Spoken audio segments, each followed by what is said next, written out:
Hashem is called, has many names that refer to Hashem, with which we refer to Hashem. One is Shin Daled Yud, which we pronounce when we don't want to say the word, say Shakai. So it says that what is this name Shin Daled Yud represents?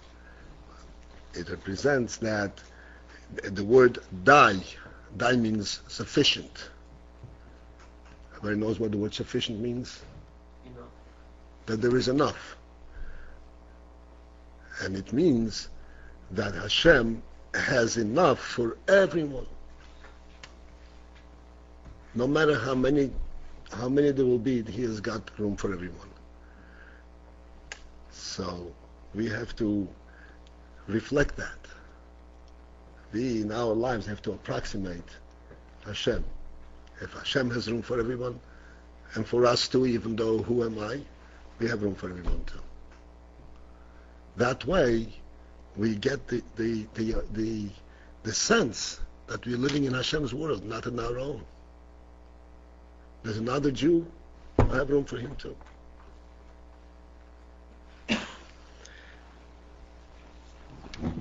I want to pursue further, develop sort of like a series almost. We started all the way back in talking about the definition, the meaning of the word seichel, intelligence, as is intended in Chassidus. And we went through various levels of that. And finally, lately, we started talking about closer to the highest form of intelligence, which is called Seichel Eliki, which means the perception of existence that the Nefesh Eliki is, that a godly approach, the godly Nefesh can also relate to.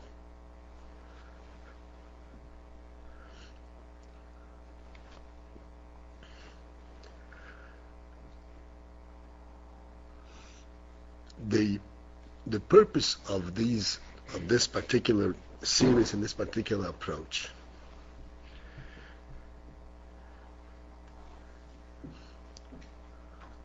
there are things that we learn academically,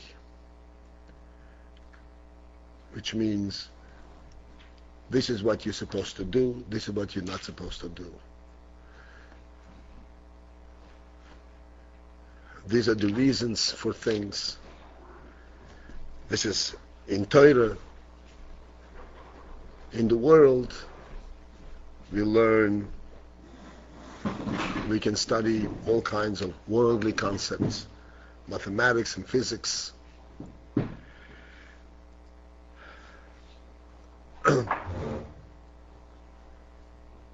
But in Yiddishkeit, in Torah, to live a Jewish life, it is not enough to know how.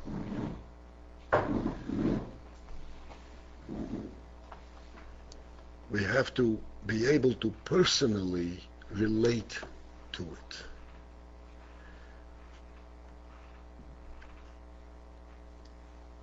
Yaakov Avinu, when he was in the house of Lavan, so he was tending to Lavan's sheep. And one of the things that he did in that process was that he took certain sticks and he scraped off the covering and made a whole series of white and black spots on the stick. Something resembling the appearance of our Ritzua on our hand, which also has black, white flesh showing between two black stripes. So it says in the Zohar that I think it's in the Zohar, that this union that Yankee Marina was doing there was the avoider of tefillin.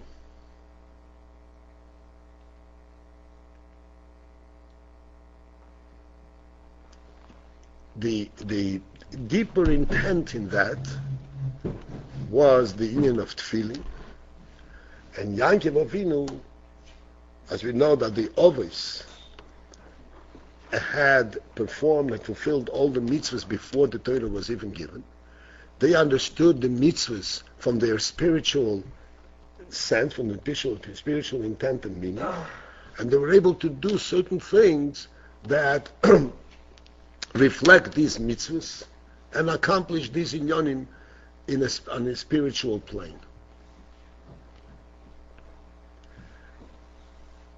However, since that this tefillin was put on a stick, it accomplished in the spiritual plane, but accomplished nothing on the physical plane. The stick remained a plain stick. When we put on tefillin, we must not be putting on tefillin on a stick. We must put it on our hand, on the living flesh. And the significance of this is that we are actually participating in what is happening. We're not just doing the action.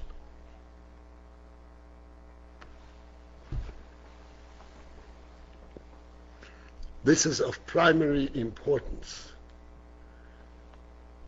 from every angle, from the angle of doing the mitzvahs properly,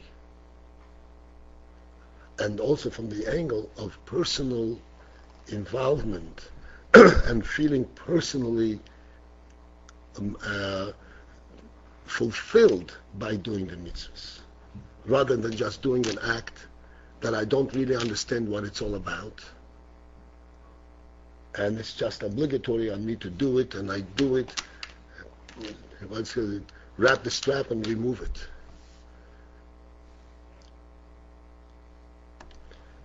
For this reason, we have tried in these talks to show and to bring our thought to show how this which we learn in Chassidus and this which we learn in Torah in general, true, we have to learn it and know it and understand it, but when we dig deep down, we personally can relate to it. We actually recognize it. We actually agree with it. This is not something which is just superimposed on our minds. But this is a reality. So it's a reality to us personally. Despite the fact that we have all kinds of challenges from the world, and we are not always in the same frame of mind, not always in the same inspirational state. Still, we know deep down, and we can personally relate, that yes, indeed, it's significant to me personally to know, as we always repeat, that Breishis bara Elokim es hashamayim v'ha'aretz, that God created the world. It's important to me personally to know it. And if I lose sight of that, then I lose sight of my own life. My life kind of loses its meaning and significance, and I start fumbling around for something, for some significance. Because everything that the Torah talks about, everything that the Torah instructs us, is true in the world, and moreover it's true in our souls. As you've learned, I'm sure, the quote from the Zohar, that Hashem, and Torah, and Yisrael are one and one thing. There are certain things that we can readily understand from Torah, certain things that are more difficult to understand, and certain things that we cannot understand at all. but all things we can personally relate to. And this was the effort, and this is what we're trying to do, to actually open up our own mind, open up our own thoughts, to see that we personally understand this. We can personally relate to it. It's not just an academic truth, it's not just a logical truth, but it's something personal.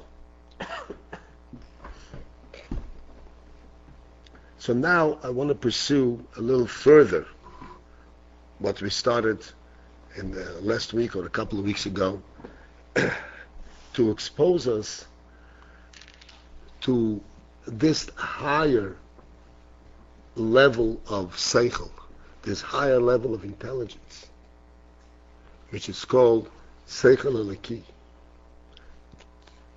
As I explained all the way in the beginning, that there are three levels of seichel. There is seichel bahami, which means a seichel that even a behemoth also has some aspect of it. Then there is seichel anushi, what's called the human level of seichel, to which a behemoth has absolutely no connection to. It's exclusively human, but it is human at the human level, the way the human being relates to the world. And then there is seichel eliki. Seichel eliki means the true seichel, the seichel, the way all existence is perceived from a godly perspective. Because in fact, the human being as such, the level of seichel anushi, is only a stepping stone to real involvement in life. Seichel anushi exposes us to a sense of values, that there are valuable things. With seichel anushi we can distinguish between, as we spoke the other day, between a diamond and a stone. Even though, as far as the stomach is concerned, you cannot eat a stone, nor can you eat a diamond. And therefore, to a cat, they are entirely identical. They mean absolutely nothing. But a human being recognizes that this is a valuable thing. And we discuss it at various levels and so forth. But it's still basically relating to existence, to world per se. And we know that just to be in the world, even if it's a pleasant existence, meaning I'm never hungry, I have all the food I need, the food is tasty, my bed is comfortable, and the weather is good, whatever it may be, still that does not really define what we feel in mind, what we feel inside we need to fulfill our lives and to have a meaning in life. It's not enough. And the reason it's not enough is that we actually sense, we perceive, because we have a higher soul that says that existence of world per se is not an end purpose in itself. And therefore we are seeking to know what is in fact the end purpose. What is the real meaning? What is the real existence? The real existence cannot be the fact that it's pleasant. It has to be something truly, infinitely meaningful. And this is where the inyan of Elokus comes in. This is why, I pointed out last week, this is why the Torah begins with Breishis bara Elokim es hashamayim v'ha'aretz. The Rambam also begins with the same, not the same words, but precisely the same message. When the Rambam says that the, the very foundation of wisdom is to know that there is a creator to the world. This is the foundation, this is the basis of all wisdom. This is what the Rambam says, this is what the Torah says, and this is what our own souls say. And regardless of how beautiful the world is, we always ask the question, what does it all mean? What is it all about? Where is it all coming from?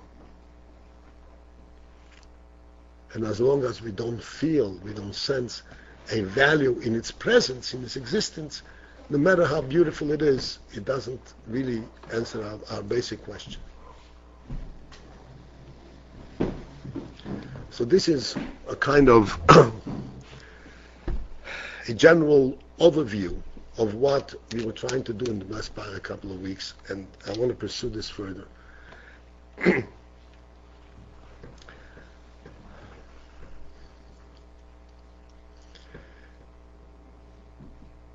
One of the reasons that we have to attend to these questions, and we can't just follow through by learning Torah and things just simply settle in our mind. I can relate to it normally.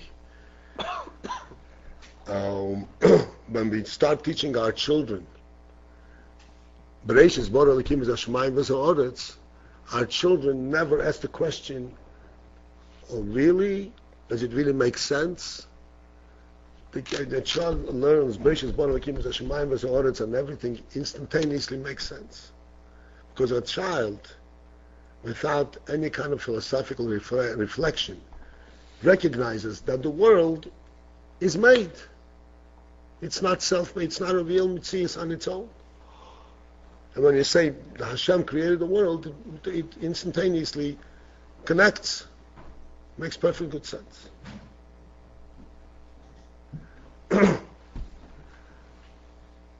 Because that we are smarter than children, and we have been exposed to the world. We have been exposed to all kinds of views and attitudes. We have a more difficult time with this. One of the difficulties that the world exposure presents to us is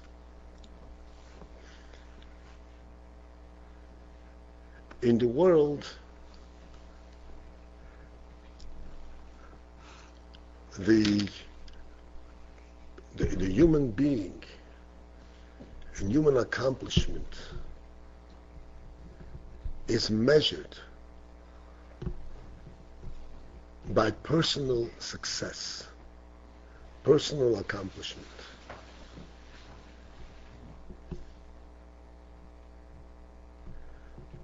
Being self-sufficient, being self-reliant.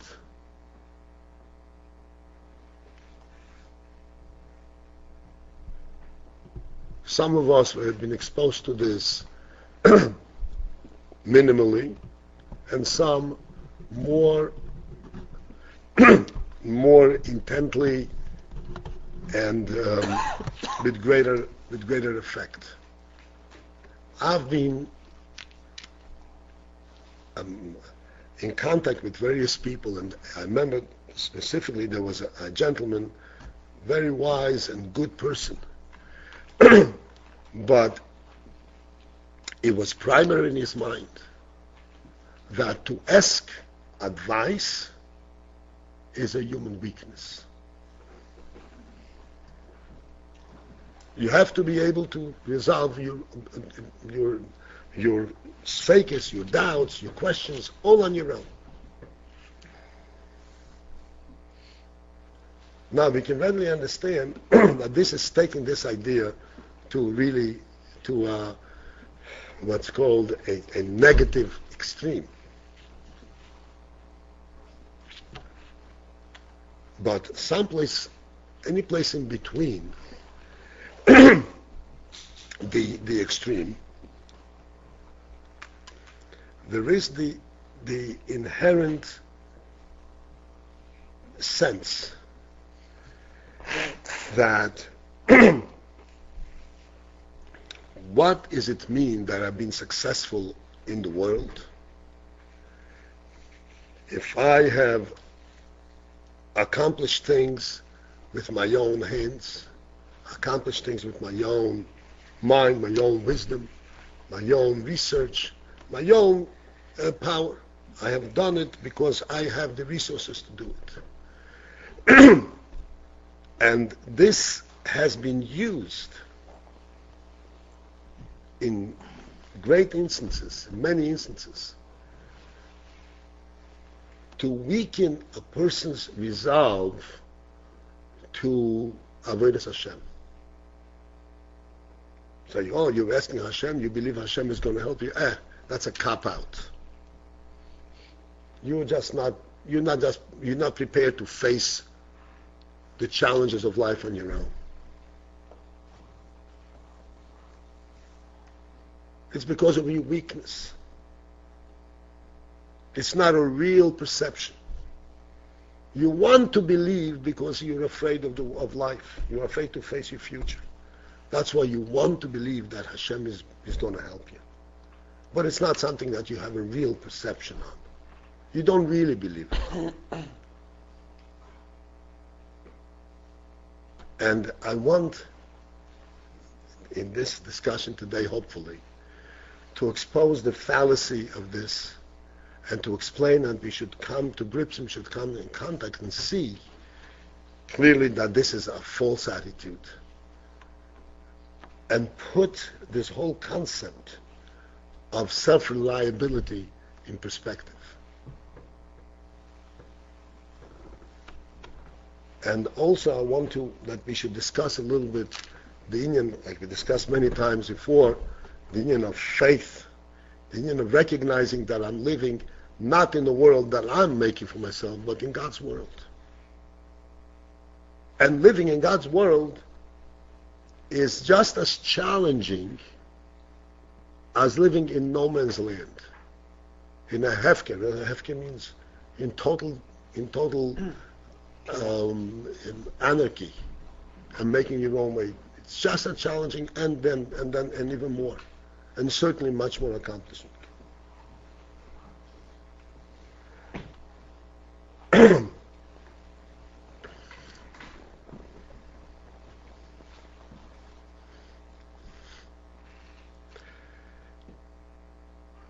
If we examine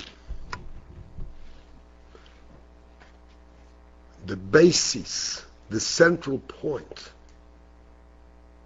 of the concept of self-reliance, where is it coming from?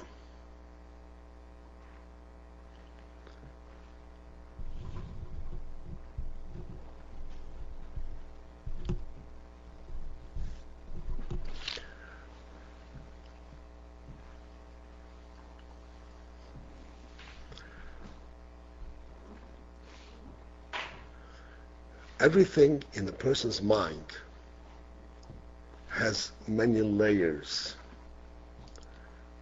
There is the superficial, the most apparent. There is something more subtle that is the underpinning, it is below that, deeper than that, and it goes all the way, layers and layers, all the way to the very depth of a person's mind and soul.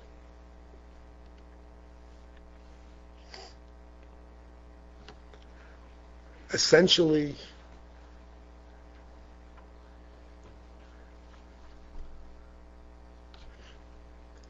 without going into all the details, because we're all very familiar with what that is, just to dig down into the mind, self-reliance deep down is a desire for a stable world. Because the world is in constant change, and the person's life is in constant change.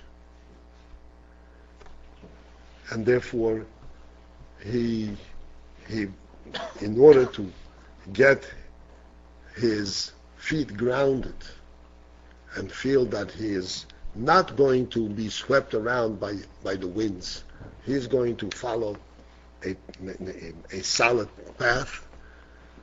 So he anchors his feet in the earth. You know what anchoring means? He solidly places himself in a place. Okay, from here I'm moving only on the basis of my own decision, and that kind of gives him a sense. Oh, he is anchored. He's not going to be floating around.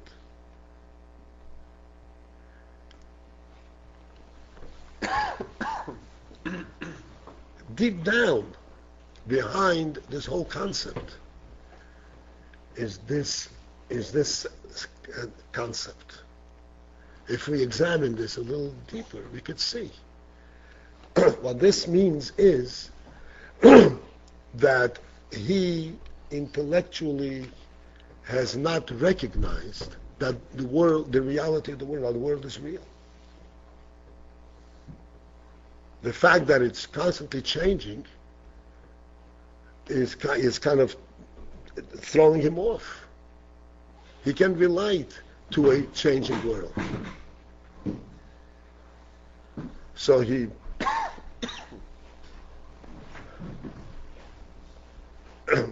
blinds himself, so to speak, to the changeability of the world and to the precarious state of the world. Says, no, I'm living in my own little world. This is going to be solid. This is not going to move. And this gives him a sense of solidity.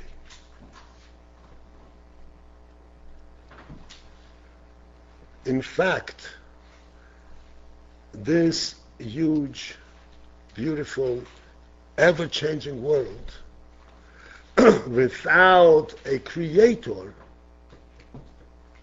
throws a person off.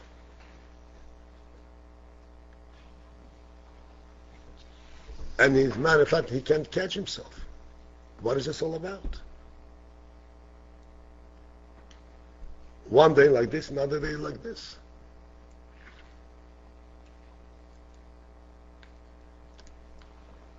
In other words, the whole basis for the need for this union of self-reliance and having a personal solidity and saying, nobody's going to tell me what to do, I'm going to find my own way. Underneath it, what he is lacking, in matter of fact, is recognition of the simple truth that, in fact, the world is not a stable thing on its own. Even to the point that in the latest generations, we mentioned it previously, in our day, when people have developed weapons of massive mass destruction, whereas there is enough power in the destructive, in firepower in the arsenals to wipe out all civilization. And as a result of that, people have lost trust in their own existence.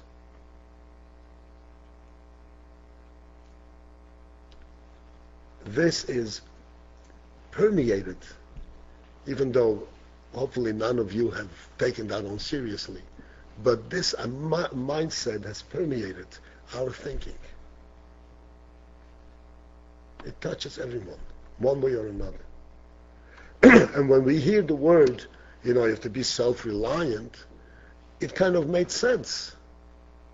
But we don't realize it makes sense because we also can see the world from a behemoth perspective. And yes, I would feel more comfortable if nothing would move me. Like I mentioned to you the other day, or the other month, exactly how long ago, that someone asked the Rebbe one time, when nuclear weapons were being developed. So someone asked the Rebbe whether it's possible that there will be a nuclear war, and the Rebbe said that you can't rule out anything, because human history had shown that every destructive means that people have developed, they have used, and therefore you can't rule it out. So then the person asked the Rebbe, so then that means that the world is going to be destroyed. And the Rebbe said, the world cannot be destroyed.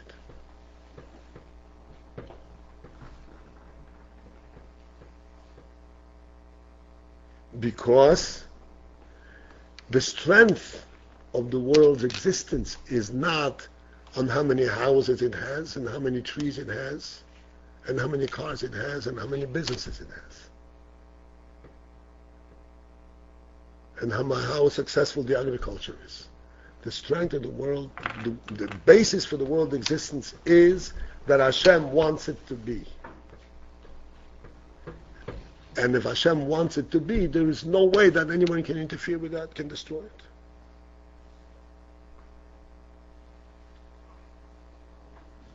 This is the Rebbe's view of the world.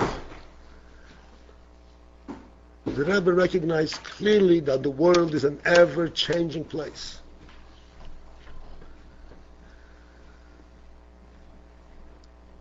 No question of that. And the Rebbe not only recognized it, but throughout the years, the 40 years, every several years there was a new emphasis, a new call, a new approach, because the world changes. But the changing of the world, this is the changes that take place amongst human beings and amongst on relative level. The very basic presence and the very basis of all existence, that does not change, because it's not a worldly existence, it's a godly existence.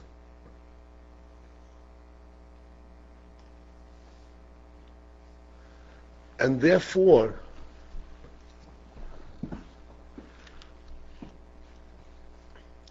if we understand the the approach, the weakness, as a matter of fact, in this philosophy of self-reliance, which is essentially that I do not understand what the world is about, because I have a very shallow and limited view of the world. To me, the world is just what I see. I don't understand, and I don't see the perceive in the world itself a much more profound presence. The world is there because it has a godly message.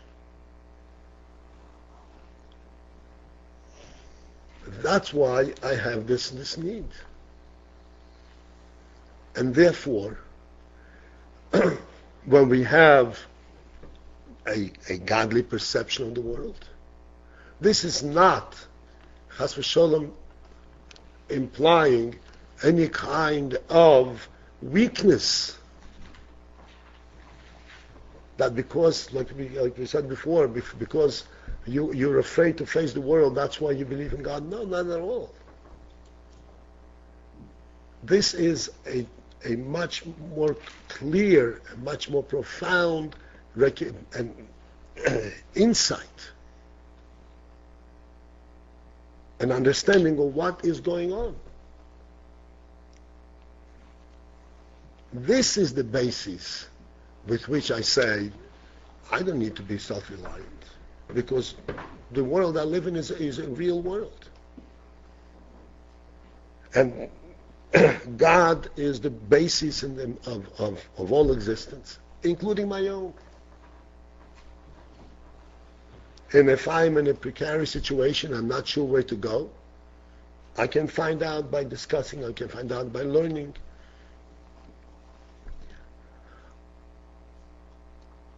It's not, and ultimately, I trust that if I face an unknown, I trust that Hashem will lead me in the right way. Why do I trust that Hashem will lead me in the right way? Because Hashem leads the whole world in the right way. That's the only thing that makes the world real.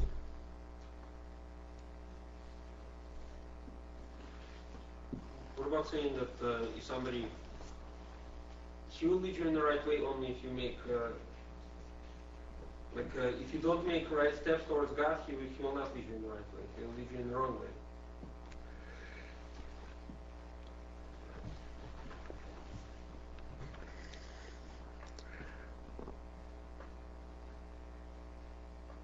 This is why we're saying that one has to consult.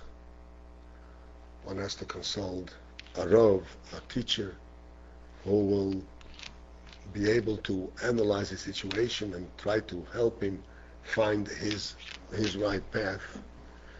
And then, as he goes on the path, he checks back and says, okay, is it developing the way we thought it would develop, and so forth. But the reliance on Hashem is primary in our lives. Because if we don't rely on Hashem in our own lives, then the whole world begins to shake. That means that the world itself is not real.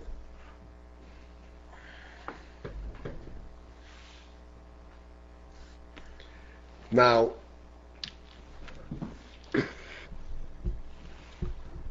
this is fine from the perspective, so to speak, okay, this is the way I would like to think of it.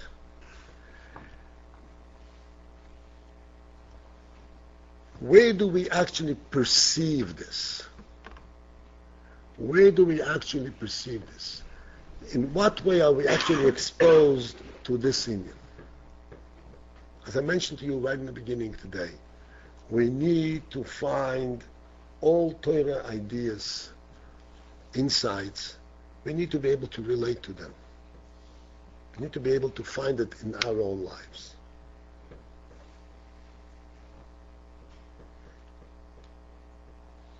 Where do we actually perceive this? Where do we see this reality? How can it be real to me if in fact what I see is a physical world? Just in my mind I believe so. Where do I see it in the world that I live in?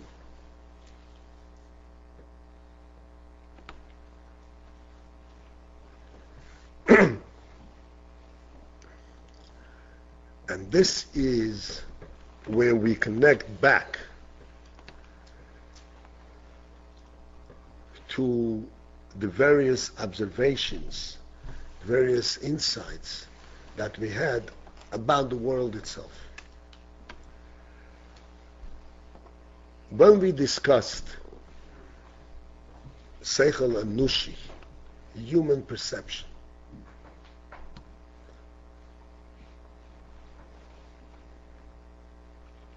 we have to know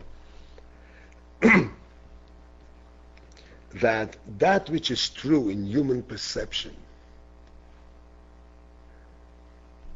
is actually a true perception. The only thing is that it does not go all the way. It does not go to the point where we're saying, okay, why is it that way? But the perception itself is a correct perception. Let me explain to you what I'm talking about. All the way in the beginning, when we started talking about Seichel, we said that with or without Seichel, there will be a totally different view of day and night.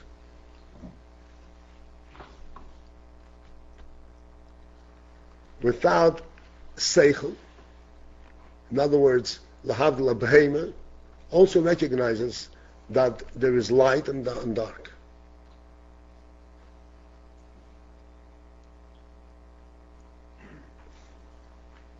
but all it means to it is it's light, I can see, or I can be seen, and dark, I cannot see or I cannot be seen. I can go out and bore around.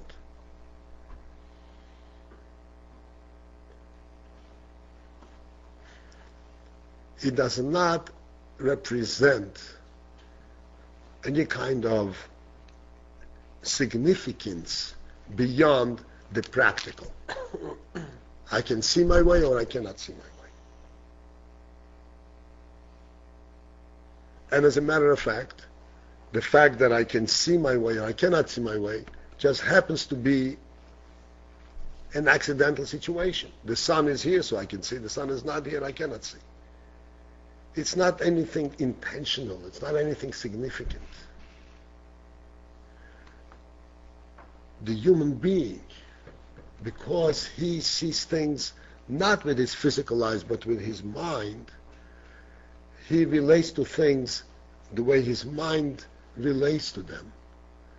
So he sees things from a values perspective, and he says, light and dark is not just the fact that I can see or I cannot see. These are two distinct periods. And they are two distinct creations. Like we discussed the other day, that when you learn in the beginning of Bereshis, God created the world, it says that God created light and dark. And then it says that God named, he gave a name to the light, day, and to the darkness he named night. So we discussed then what the significance of giving it a name, what's wrong with light and dark, what is the significance of giving it a name, day and night.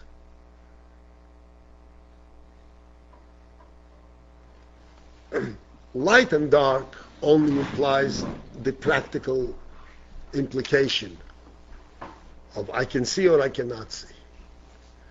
Day and night gives it a name. A name means it has a permanent and a real value. Like we discussed, the point is, like right now it's lit up over here. And this artificial light, we will never refer to it, oh, it's day. It's not day, it's light. Because all it is, it has the ability to make it facilitates our vision, but it doesn't change the time, the period.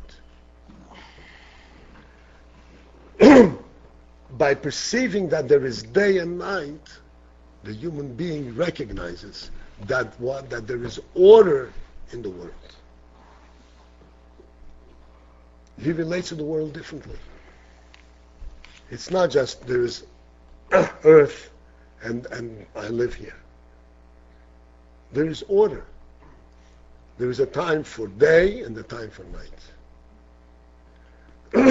Along with that, there's a time for the summer and time for the winter.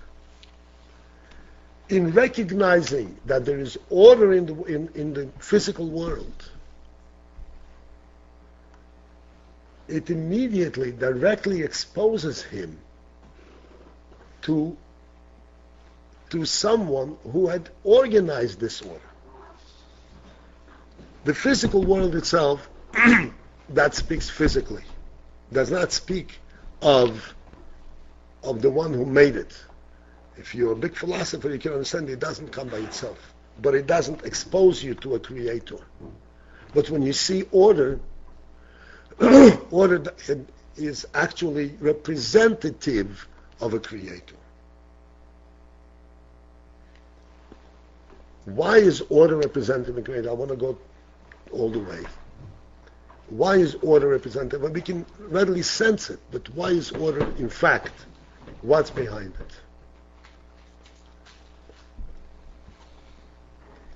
So, again, it's a little bit repeating of what we discussed then, but I want to connect it to where we're up to now.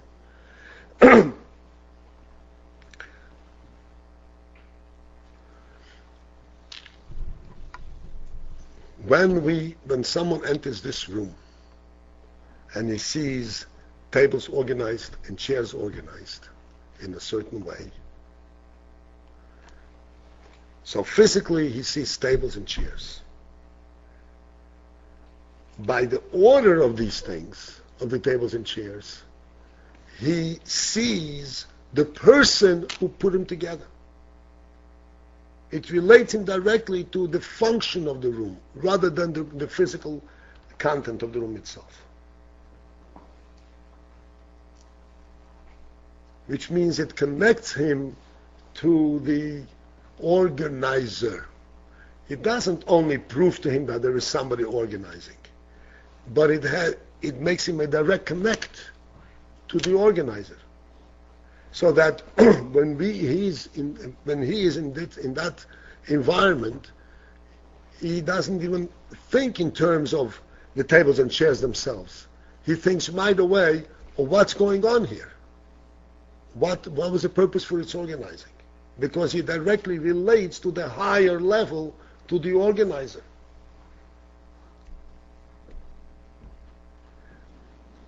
This is what happens in our own minds. We sometimes have a difficulty in actually pursuing it, but this is in fact what happens in our own minds. When we see order in the world, we have a direct connect to the organizer, not just the physical world.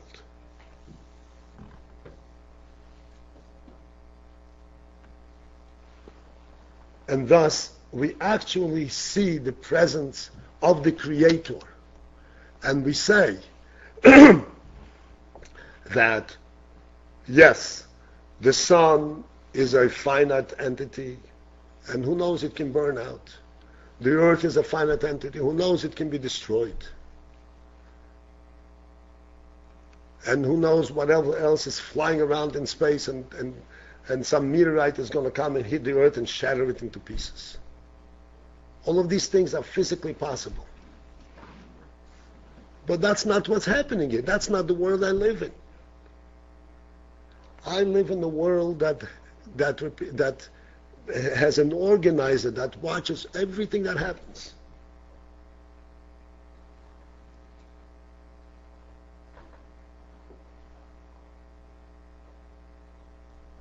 And if there is an organizer and he watches everything that happens, that organization is going to be preserved indefinitely as long as he wants it. And that organization is not vulnerable. That has to be. It's not the physical earth, and it's not the physical sun, but it's their purpose. It's how they represent Hashem's will. That's what's permanent in the world.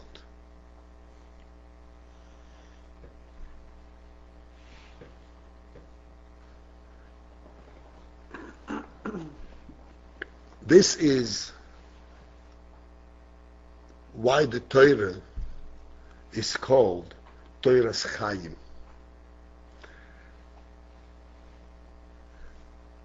The Frierdiker Rebbe has the following expression.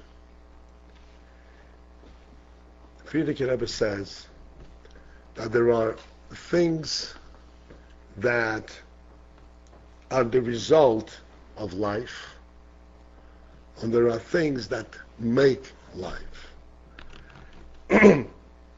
Secular laws of the land, laws enacted in Washington, are the result of life experience.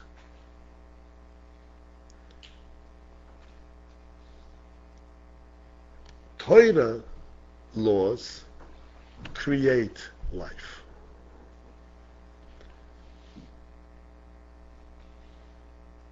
The Rebbe, unser Rebbe, has always the expression that Torah is called Miloshin Hera. It's a Hera B'chaim. It gives a directives in life.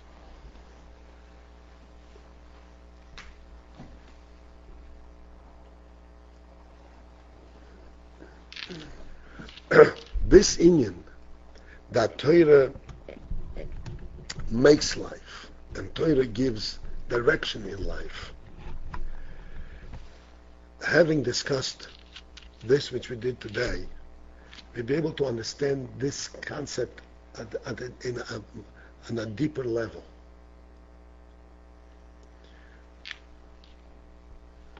That, yes, of course, Torah gives us direction in life, how we should live, and how we can maintain the proper path in life. But there is this deeper in revelation that Torah gives, where Torah actually relates and touches our very mind. And that is that, in fact, the Torah view of the world reveals in us the fact that we are alive, that we have a life perspective, because it reveals in the world that the world is alive. It's a perspective, it's a perception of the world as a living entity, not just as a physical existence. When you say that there is there's organization, there is order in the world, then the order, the perception of the order in the world exposes us directly to the highest, to the life force that is in the world. In other words, we go above the physical, and we say the physical is only a means of exposing it. But what's behind it? What's really keeping it together? What's really making it be? It is the life that's behind it. This is no different. Upon reflection, we will readily see. This is no different that when you observe a human being and you see his body, and you say, oh, the human being, what do I see? I see hands, feet, head, eyes, nose, and because he has a mouth and he has a nose and he has eyes, he's able to maintain his life, he's able to eat and sleep and drink, whatever it is, and that's what's going to keep him alive. But the very superficial even insight will tell you right away that you know clearly that when you see a human being, you're not observing his body. His body is only a means for you to see him. But what you're observing is the life force, the neshama that's in him. It's the neshama that's coordinating everything that's going on in the body. And what you are relating to is to this coordination. You readily can see that you are not relating to his body. You're relating to the life that unites every limb in the body. If not for this organization, for this order, for this unity, so then the left foot would go left and the right foot would go right. How is it that the left foot and the right foot are both going in the same direction, in perfect unison? Never a conflict. That's not because the right foot and the left foot themselves. That's because they're united in the mind, they're united in the neshama. Because there is a single life force that permeates the entire being.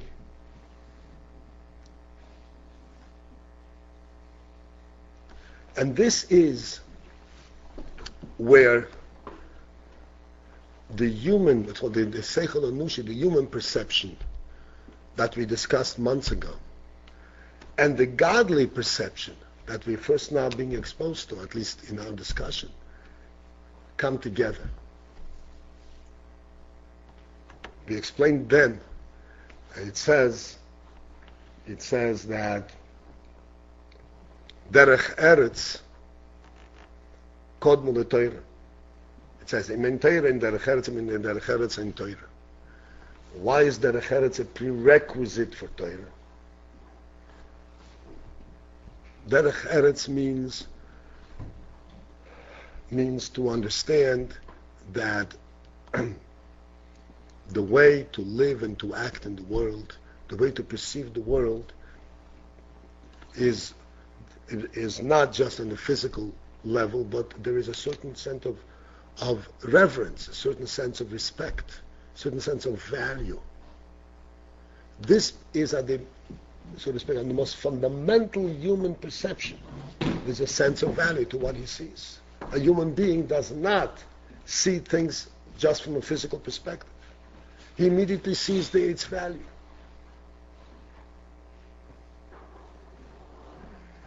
He doesn't measure things by their physical. He doesn't measure things how much it weighs. He measures things by its refinement and by its significance, by its value. It is a must, it's a prerequisite in order to then grow further and to see Torah perception, Torah view of the world, which is a godly view. So the Torah can teach you the godly view, but for you to relate to it, you have to have the Recheretz perception. You have to see, yes, indeed, in my world, this is true, what the Torah says. My world attests to it, that God created the world, it didn't happen, it's a godly world. There is life to it. It's not a dead world that the Torah says, it's a dead world, but God created it. No, it's a living world to start with. It's a world with function, with order, with meaning, with value and quality. Then when the Torah says, oh, you know where this quality comes from? You know where this order comes from? It comes from God. It says, okay, now I connect the points now. Now it makes sense.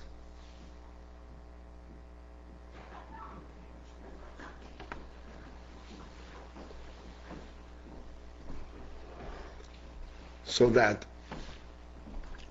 this is one illustration which Mitzvah Hashem will pursue further and discuss it even more broadly. This is one illustration that which the Torah tells us is not merely that the Torah says so, and therefore I have to accept it as the truth. And I better accept it as the truth because otherwise I'm going to be lost. Chassidus tells us that yes, you have to accept the Torah, everything verbatim, exactly what the Torah says. But then you are capable of understanding it and relating to it personally. And that's the real understanding of Torah. And moreover, this is where we get the strength to follow through on Torah life.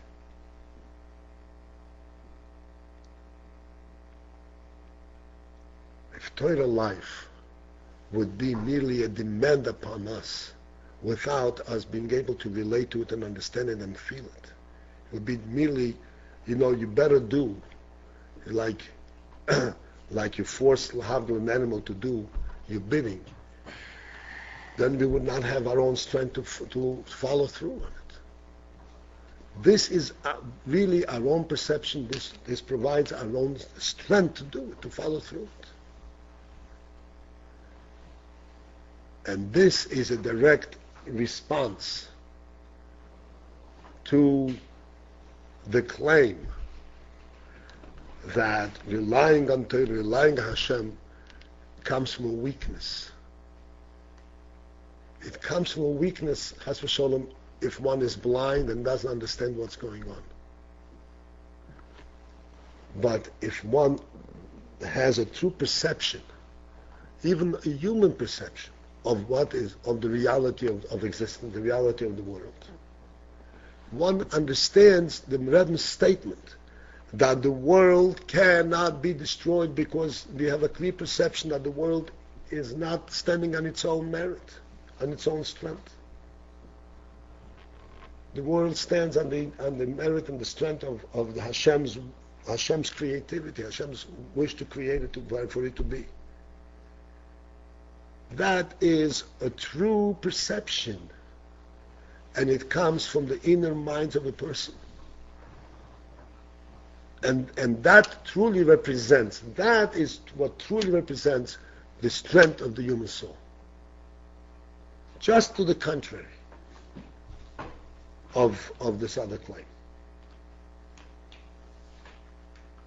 Instead of Chas v'Sholom representing weakness, it represents true strength of mind, true strength of soul. When one really recognizes and can relate to the truth as he really perceives it. He sees an ordinary world, but then he says, wait, the weakness, he will say, yeah, it's an ordinary world, but this is still physical. That's still the reality. That's a weakness. A strength of mind when he says, yes, it's an orderly world, and that's the world I live in. The physical world is immaterial, is secondary. That's when you have the real strength of mind.